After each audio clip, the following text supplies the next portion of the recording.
Morena, gentlemen. I hope you, your family, and your property have held up well during this recent civil emergency, being the Auckland floods.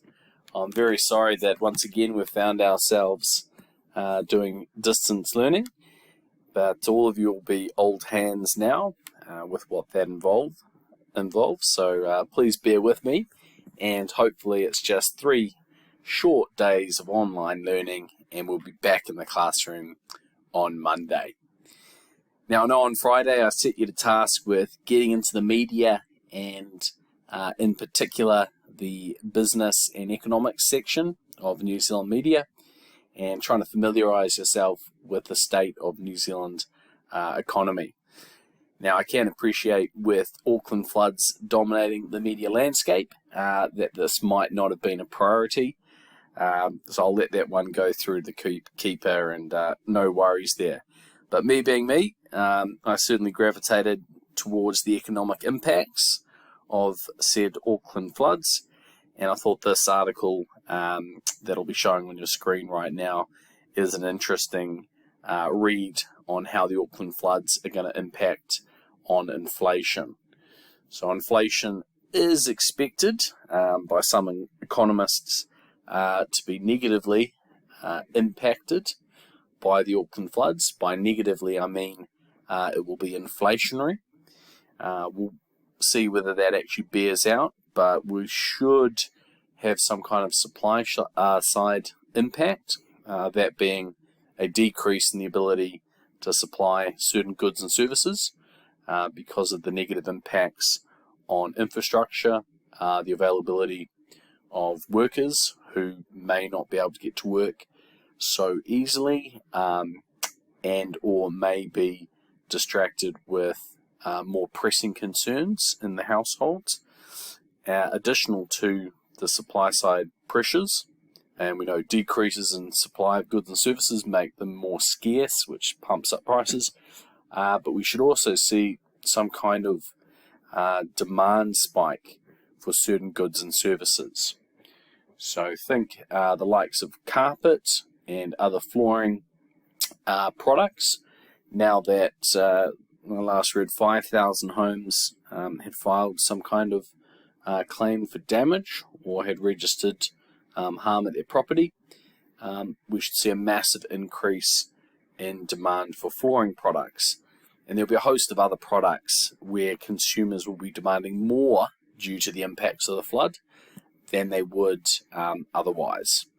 And it's actually quite typical of natural disasters that we have a short-term increase in economic activity, and that's because a number of existing resources have been decimated, destroyed, wiped out because of the natural disaster, and there is a need to rebuild or replace.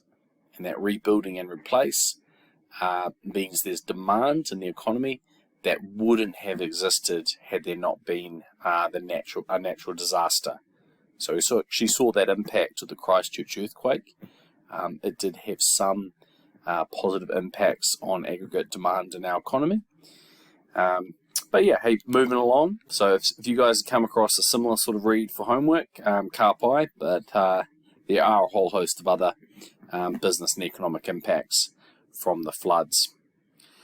So moving into our lesson for today, we're going to kick off with a wee quiz here, and bearing in mind that there's a couple in our class who hadn't done junior commerce or economics before. So some of these words that I'm going to get you to match with the definitions below are words and terms that we're going to be throwing around in this course, and it'd be good to brush up on our understanding. So if I could ask you to please pause your screen and have a crack at the word match to definition slide below. So our words are up the top, and then A to I are the definitions for the respective words. So pause that screen, guys. Boom. You've unpaused the screen, no doubt. And here's a record of the answers for our quiz. Now, I'm not going to go through all of these answers, but if you're new to the course, and some of you are, please take a moment to note down these definitions, and that's certainly going to be helpful as we move through the course.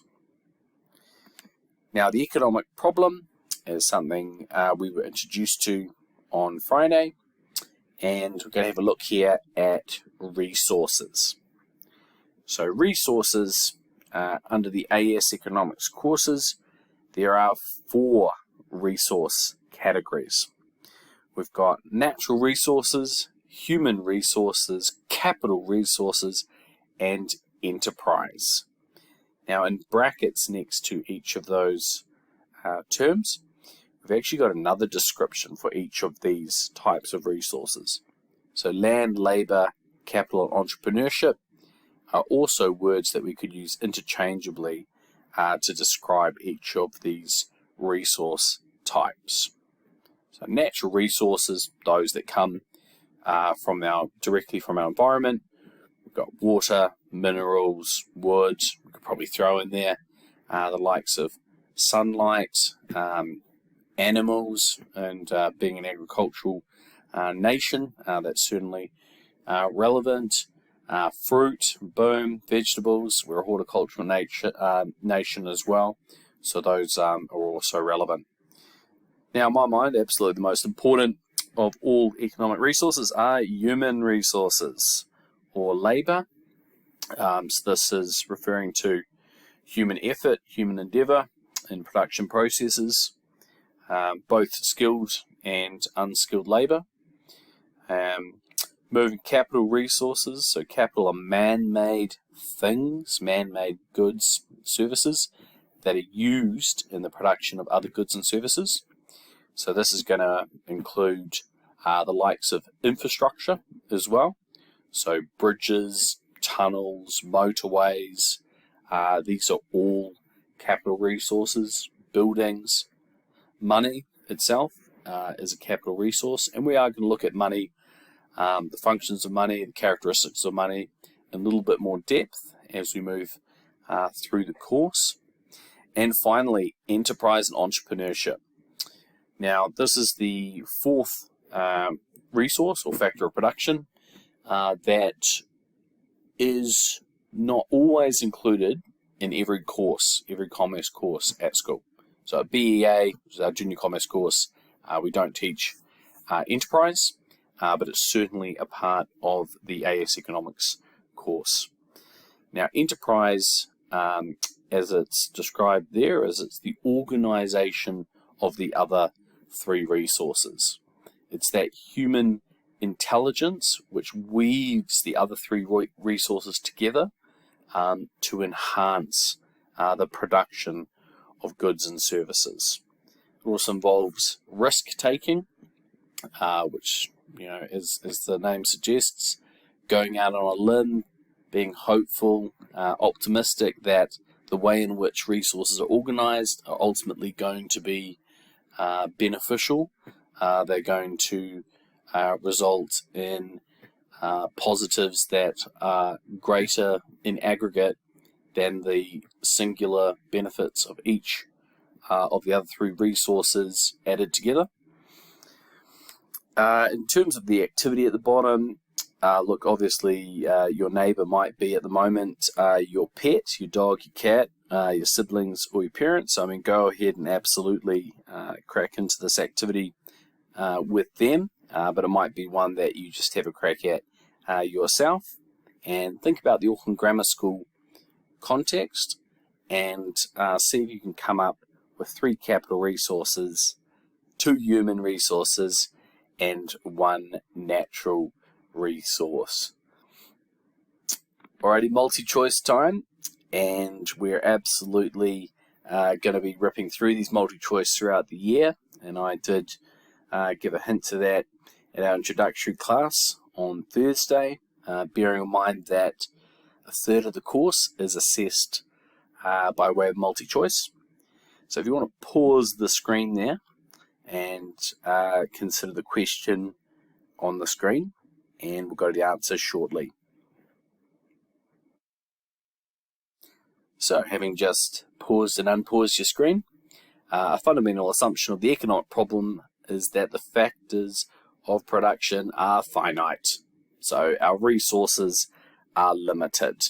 And so it's on us to rationally best use said resources to bring about the most satisfaction, the best outcomes in society. Now, some of you may have had a crack at number C there, being that we talked a bit about rational, logical, sensible behavior. However, it's not our best answer, and that's quite often the case with our multi-choice questions, is that we'll have one that's out there, a definite no, two that are averagely possible, and then one good answer. I would say that that's the better of the averagely two possible answers, but that individuals can be relied upon to act rationally. Well, we did talk about that it was part of the human condition, that humans have a tendency to be irrational at times. That was discussed last week. So whilst I can understand you putting C down there, that's not the answer that we were looking for. Got another wee multi-choice question for you here, and it's just a bit of a throwback to opportunity cost. If you want to give that a read and pause the screen, and we'll come to our answer in just a moment. Having just paused and unpaused your screen, you'll see there that the answer is A. That being that the opportunity cost of choosing that 39-hour week is foregoing an extra $4 of income, because our 40-hour week would pay $264. And that would have been worked out because 240 is the existing 40-hour week income, 10% of that being $24, so $264 offer to work a 40-hour week, or instead to work a 39-hour week being paid $260. So choosing the 39-hour week sees workers forego $4 of income. So the production possibility curve is where we're heading next in our course. Now, the production possibility curve is something you may have covered in BEA, Junior Commerce, or at Pre-Q, and it's a model that shows the maximum possible production of two goods or services that a producer or an economy can produce with its finite resources. And we have an example of one down the bottom here, the PPC for cars and TVs. Anywhere along the curve shows the combination of cars and TVs that can be produced using all of the producer's resources, and any point along that curve we call is being productively efficient. Any point within our curve that represents a combination of production where there's less than full resources being used. So it's an underutilization. Now, allocated efficiencies is the point on our PPC where the combination of goods and services produced is the one that best meets our consumers' needs and wants. So our two models over here, supply and demand, whilst we're getting a little bit ahead of ourselves to bring in supply and demand, those market equilibrium quantities are the quantities of cars and TVs that society's best demand. It's the most efficient quantities, and those two respective quantities would be matched up at the point on our PPC, the one point which is both productively efficient and allocatively efficient. But we'll have a look at that a little bit later on. All right, just to end today's class, we've got a little bit of a multi-choice question here. So I'll leave this in your guys' court to consider this for homework. And I want you to write down a little bit of an explanation as to why you've chosen the answer that you have. Hope you guys are all keeping safe. Any questions or issues, please email me at t.horrocks@ags.school.nz. Kia kaha.